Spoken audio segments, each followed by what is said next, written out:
एक औरत जिसके सामने ही उसके अपने बच्चों को गर्म तेल में डाल दिया गया।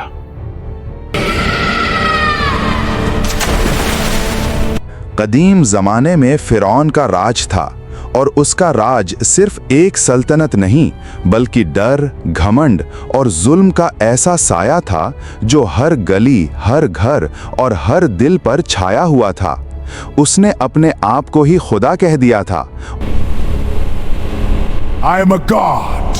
और पूरे मुल्क में ये ऐलान करवा दिया था कि उसकी इबादत की जाए, उसके आगे सजदा किया जाए और जो उसके सिवा किसी और को रब माने वो गुनहगार और बागी है। जबकि उसी दौर में हजरत मूसा लोगों को एक अल्लाह की तरफ बुला रहे थे।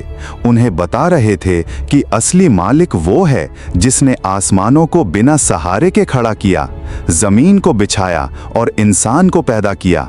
मगर जो कोई भी इस दावत को कबूल करता उसे कोड़ों से मारा जाता, कैद किया जाता या मौत के घाट उतार दिया जाता। शहर की फिजा में खौफ घुल चुका था। लोग सच को दिल में रखते मगर जुबान पर नहीं लाते, क्योंकि दीवारों के भी कान थे और महल के जासूस हर आहट पर नजर रखते थे। लेकिन अल्लाह का नूर छुपाया नहीं जा सकता। वो दिलों में उतरता है और वहीं से रोशनी फैलाता है। उसी शाही महल के अंदर जहां सोने के दरवाजे, रेशमी पर्दे और चमकते झूमर थे, एक सादा सी औरत रहती थी जो फिरौन की बेटी के बाल संवारा करती थी। लोग उसे एक मामूली खादिमा समझते थे, मगर उसके सीने में ईमान का समंदर था। वो हर सुबह काम शुरू करने से पहले अपने रब को याद करती, हर मुश्किल में उसी से मदद मांगती और हर डर के पीछे उसकी रहमत को देखती थी। उसने अपने ईमान को छुपा रखा था क्योंकि वो जानती थी कि सच बोलने की कीमत बहुत बड़ी है, लेकिन उसका दिल गवाही देता था कि एक दिन ये सच जरूर सामने आएगा। एक सुबह का वक्त था। सूरज की नरम किरणें महल की ऊंची खिड़कियों से अंदर उतर रही थीं और संगे मरमर की फर्श पर सुनहरी परछाइयां बना रही थीं। फिरौन की बेटी आईने के सामने बैठी थी और वो मोमिन औरत उसके लंबे घने बालों में बड़े एहतियात से कंघा फेर रही थी। महल में सुकून था, बाहर पहरेदार खड़े थे, सब कुछ आम दिनों जैसा लग रहा था।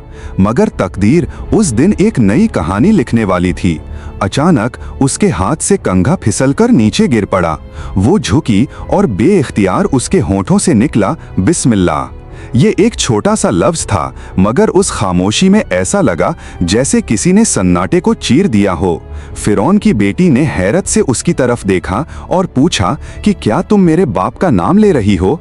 उस औरत का दिल तेज धड़कने लगा। उसे मालूम था कि ये लम्हा उसकी जिंदगी बदल सकता है, मगर उसके अंदर का ईमान डर से बड़ा था। उसने धीमी मगर यकीन भरी आवाज में कहा कि नहीं, मैं उस अल्लाह का नाम लेती हूँ जो मेरा भी रब है और तुम्हारे बाप का भी रब है। ये जवाब एक तूफान की तरह था। बात महल के कमरों से गुजरती हुई दरबार तक पहुंची और आखिरकार फिरौन के कानों तक जा पहुंची।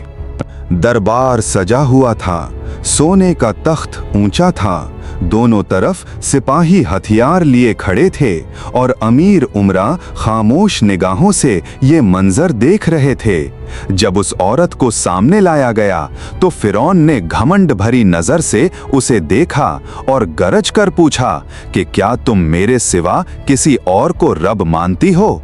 उसने जवाब दिया कि मेरा रब वही है जो जमीन और आसमान का मालिक है, वही जिंदगी देता है और वही मौत देता है। दरबार में सन्नाटा छा गया। फिरौन का चेहरा गुस्से से भर गया।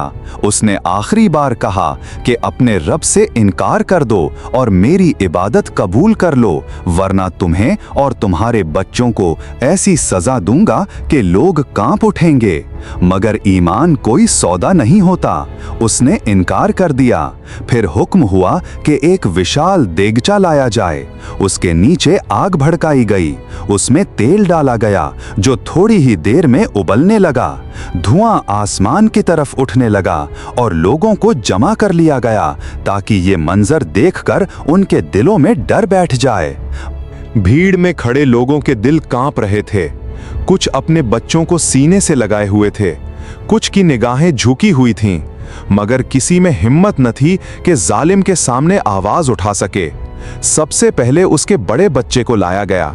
वो मासूम अपनी माँ की तरफ देख रहा था, जैसे पूछ रहा हो कि अब क्या होगा। माँ ने उसे सीने से लगाया, उसके बालों को चूमा और अल्लाह का नाम लिया। फिर जालिमों ने उसे छीन लिया और उबलते तेल की तरफ ले गए। हर बार जब एक बच्चा उससे जुदा किया जाता, उसका दिल जैसे सीने से निकल जाना चाहता, मगर उसके होंठों से शिकवा न निकला, सिर्फ दुआ निकली। एक एक कर उसके बच्चों को उस आग के हवाले किया गया और हर बार भीड़ में सन्नाटा और गहरा होता गया। कुछ आंखें नम हो गईं, कुछ दिलों में दबा हुआ ईमान और मजबूत हो गया, मगर जुल्म का तमाशा जारी रहा। आखिर में उसकी गोद में एक नन्हा दूध पीता बच्चा रह गया। वो उसकी छाती से लगा हुआ था। उसकी छोटी छोटी उंगलियां अपनी माँ के कपड़े को थामे हुए थीं। उस लम्हे दुनिया की सारी ताकत उस माँ के दिल के सामने छोटी लग रही थी। उसके कदम डगमगाए। उसकी ममता ने उसे रोकना चाहा। उसके दिल में ख्याल आया कि क्या मैं अपने इस बच्चे को बचाने के लिए एक लफ्ज इनकार का कह दूं? क्या कुछ सांसों की मोहलत के लिए अपने रब से मुंह मोड़ लूं? मगर उसी पल अल्लाह की रहमत उतरी और वो नन्हा बच्चा, जो अभी साफ बोलना भी नहीं जानता था, अल्लाह के हुक्म से बोल उठा कि अम्मी सब्र कीजिए, आप हक पर हैं। ये दुनिया की आग थोड़ी देर की है, मगर अल्लाह के पास जो इनाम है वो हमेशा का है। ये सुनते ही माँ के अंदर का तूफान थम गया। उसका दर रेत की तरह बिखर गया। उसके दिल में ऐसा सुकून उतरा जैसे जन्नत की हवा चल पड़ी हो। उसने अपने बच्चे को प्यार से देखा, उसकी पेशानी चूमी और अपने रब के हवाले कर दिया। आग की लपटें बुलंद थीं, तेल उबल रहा था, धुआं आसमान की तरफ उठ रहा था, मगर उस औरत के चेहरे पर अजीब नूर था।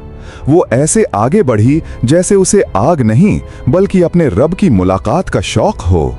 भीड़ में खड़े लोग ये मंजर देखकर अंदर से हिल गए।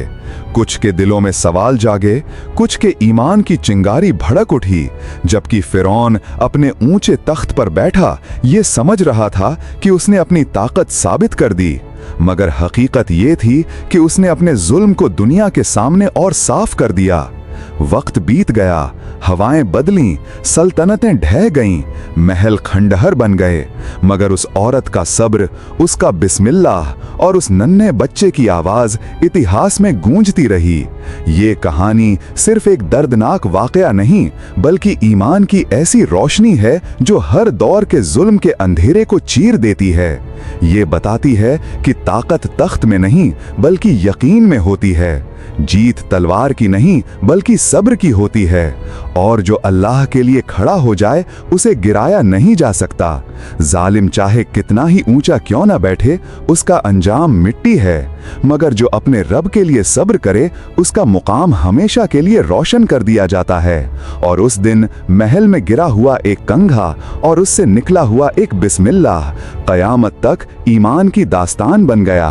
अगर आपको हमारी ये ईमान से भरी कहानी और ऐसी ही रूह को छू लेने वाली वीडियोस पसंद आती है तो वीडियो को जरूर लाइक करें, कमेंट में अपनी राय और दुआएं लिखें और इसे अपने दोस्तों के साथ शेयर करें ताकि खैर का पैगाम और आगे पहुंचे।